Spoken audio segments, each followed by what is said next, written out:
আমাদের লাকসামের নেতৃবৃন্দ নরপাড়ির ছাত্রদল যুবদল আসলে সমগ্র এখন বক্তৃতার কিছু নেই। আসলে অনেক কথা হয়েছে, দইয়ের অনেক কথা বলছে।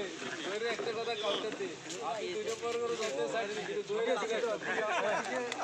কারণ দলের খাঁটি শোনা বাস্তবতা অনেক আগ থেকে আমি দইয়ের কখনো মূল্যায়ন করি না। হ্যাঁ, তার লগে আসি আজীবন থাকবে।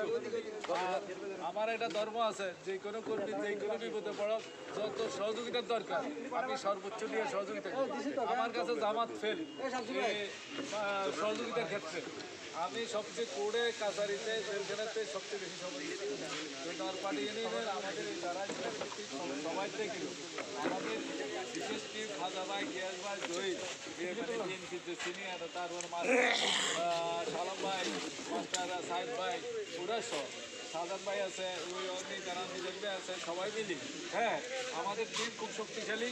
হ্যাঁ, আমাদের লাকসামের দীর্ঘদিন গ্রুপিং কালাম ভাই পকেট কমিটি করছে দীর্ঘদিন। তবে আমরা রিসেন্ট একটা প্রস্তাবনা আছে যে আমরা লাকসামের সমন্বয় করব। আমার একটা ওয়াদা ছিল 2017 আমি জেলখানা যাওয়ার আগে বিএনপি অফিসে আমি ঘোষণা করছি যে আমি আমার থেকে নেতাকর্মীদেরকে মূল্যায়ন না করা পর্যন্ত আমি কোনো পদে আর